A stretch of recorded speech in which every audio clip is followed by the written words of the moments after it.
పంటల సాగులో రైతులను కలుపు సమస్య తీవ్రంగా వేధిస్తుంటుంది. దీనిని నివారించేందుకు చాలా మంది రైతులు అనేక రకాల ప్రయత్నాలు చేస్తుంటారు. కలుపు శాతం అధికంగా ఉంటే మొక్కల ఎదుగుదల లోపిస్తుంది. అందుకే ఉద్యాన పంటలు సాగు చేసే చాలా మంది రైతులు ఆచ్ఛాదనగా చేస్తారు. గతంలో వరి ఊక, ఎండుగడ్డి, చెరకు పంట వ్యర్థాలను జీవ ఆచ్ఛాదనగా రైతులు ఉపయోగించేవారు. ఇవి కొన్నాళ్లకు చేనులో కలిసిపోయి సేంద్రియ పదార్థాన్ని పెంపొందించేవి. కానీ ఈ మధ్య కాలంలో ఆధునిక సాంకేతిక పరిజ్ఞానం అందుబాటులోకి రావడంతో చాలా మంది రైతులు ప్లాస్టిక్ మల్చింగ్ వైపు అడుగులు వేస్తున్నారు. ఉద్యాన తోటల్లో ఈ విధానాన్ని అనుసరిస్తున్నారు. అయితే ఈ విధానం కాస్త ఖర్చుతో కూడుకున్నది.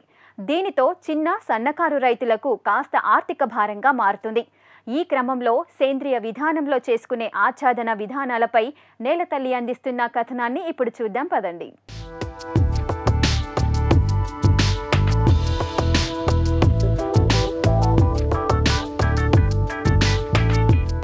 భారతదేశ ఆర్థిక వ్యవస్థలో వ్యవసాయం కీలక భూమిక పోషిస్తోంది. ఇప్పటికీ 60 నుంచి 70% ప్రజలు వ్యవసాయం మీద ఆధారపడి జీవిస్తున్నారు. గతంతో పోల్చితే ప్రస్తుతం సాగు తీరుతెన్నులు మారాయి. హరిత విప్లవం పుణ్యమాని పంటల సాగులో అధిక దిగుబడుల కోసం రైతులు రసాయన ఎరువులు, పురుగుమందుల వాడకాన్ని విపరీతంగా పెంచేశారు. దాని ఫలితంగా నేల, నీరు, గాలి కలుషితమవుతున్నాయి. పంటలు సాగు చేసే రైతులు మన ప్రకృతి వనరులను కాపాడుకోవాల్సిన అవసరం ఏర్పడింది. ఈ నేపథ్యంలో ఆచ్ఛాదన అనే మల్చింగ్ పద్ధతి రైతులకు ఎంతో మేలు చేస్తోంది. మల్చింగ్ ద్వారా వర్షాధార వ్యవసాయంలో ఏర్పడే అనేక సమస్యల నుంచి బయటపడొచ్చని నిపుణులు చెబుతున్నారు.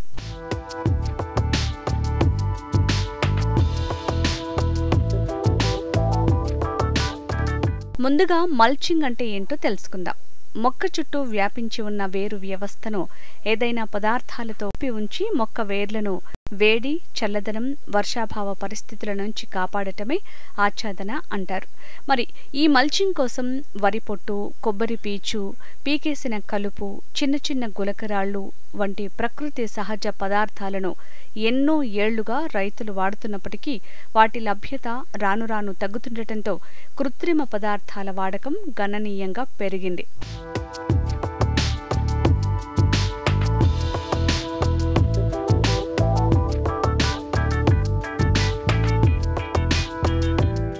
ప్రకృతిలో లభించే వివిధ సేంద్రియ పదార్థాలను వాడినప్పుడు అవి నేలలో ఉండే సూక్ష్మజీవుల సహాయంతో కుళ్ళి నేలలో సేంద్రియ పదార్థాన్ని, పోషకాలను అందించటం, నీటి నిల్వ సామర్థ్యం పెంచటం, కలుపును అదుపు చేయటం లాంటి లాభాలను చేస్తాయి. మరి ఈ సేంద్రియ మల్చింగ్లో వాడే పదార్థాల్లో బెరడు ఒకటి. బెరడు ముక్కలు అధిక తేమని కలిగి ఉండటంతో పాటు తేమను అధిక సమయం వరకు నిలుపుకోగలుగుతాయి. వీటిని అధిక పొడి పరిస్థితుల్లో, అధిక తేమ కలిగిన పరిస్థితుల్లో వాడొచ్చు. అధిక వర్షాలు కురిసినప్పుడు అధిక తేమను పీల్చుకోవటం ద్వారా వర్షాభావ పరిస్థితుల్లో నిలుపుకున్న తేమను మొక్కకు అందిస్తాయి. వీటిని అటవీ వ్యవసాయంలో, పండ్ల తోటల్లో 2 నుంచి 4 ఇంచుల మందంలో వాడొచ్చు. కానీ కూరగాయ పంటల్లో వాటి ఆమ్లగుణం కారణంగా వాడటానికి సూచించదగింది కాదు.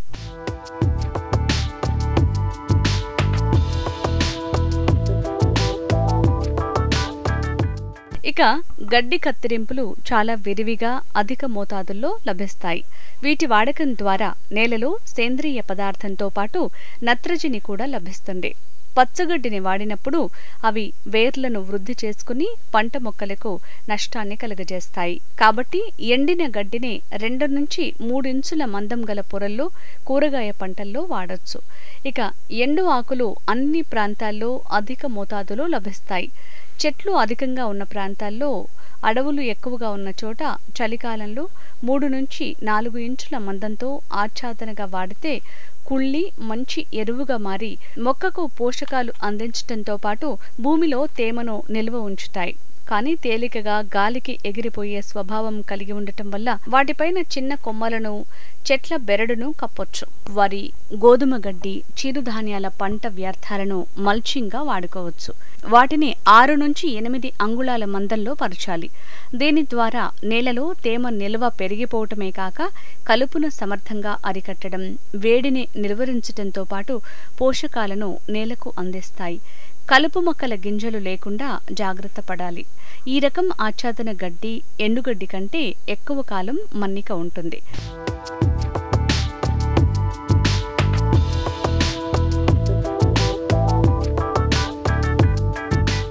కంపోస్టుని, పశువుల ఎరువును మల్చింగ్గా వాడటం ద్వారా నేల భౌతిక, రసాయన, జీవ లక్షణాలు మెరుగుపడతాయి. అంతేకాక నేలలో తేమను నిలుపుకునే శక్తి పెరగటం, సూక్ష్మజీవుల అభివృద్ధితో పోషకాల లభ్యత పెరుగుతుంది. కానీ కలుపు నివారణ పూర్తిగా సాధ్యపడదు. మొక్కజొన్న, జొన్న చొప్ప, వేరుశెనగ పొట్టు, కంది, పత్తి కట్టి పంటల ఆర్థిక ఉత్పత్తి తీసుకున్న తర్వాత మిగిలిన పంట వ్యర్థాలను మల్చింగ్గా వాడి కలుపు నివారణతో పాటు నీటి నిల్వ సామర్థ్యం పెరుగుతుంది. పోషకాల లభ్యత నేలలో అధికమవుతుంది. సేంద్రియ మల్చింగ్ వల్ల తీక్షణమైన సూర్యరశ్మి నేల మీద పడకుండా కాపాడుతుంది. నేలలోని ఉష్ణోగ్రతను నియంత్రిస్తుంది. నేలలో తేమ ఎక్కువ కాలం నిల్వ ఉంటుంది. కలుపు మొక్కల ఎదుగుదలను నియంత్రిస్తుంది. నేల కోత కాకుండా నివారిస్తుంది. నేలలో సేంద్రియ పదార్థాన్ని, సేంద్రియ కర్బన శాతాన్ని పెంచుతుంది. మొక్కల వేరు వ్యవస్థ బలంగా ఉండి భూమి లోపలి పొరల్లో ఉన్న పోషకాల లభ్యత పెరుగుతుంది. నేల భౌతిక, రసాయన, జీవ లక్షణాలు మెరుగుపడతాయి.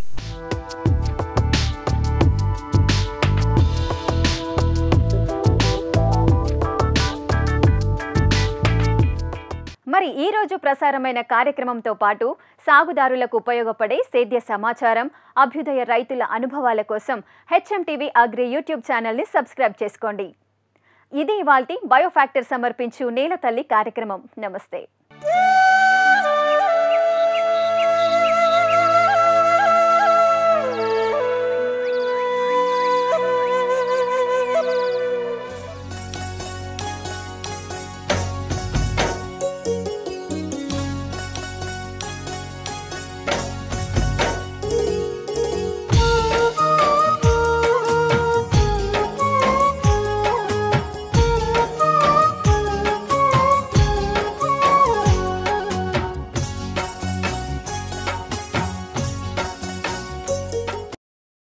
ఈ కార్యక్రమాన్ని మీకు సమర్పించిన వారు బయోఫ్యాక్టర్ వారి జీవం అత్యుత్తమ జీవన ఎరువుల సమాహారం.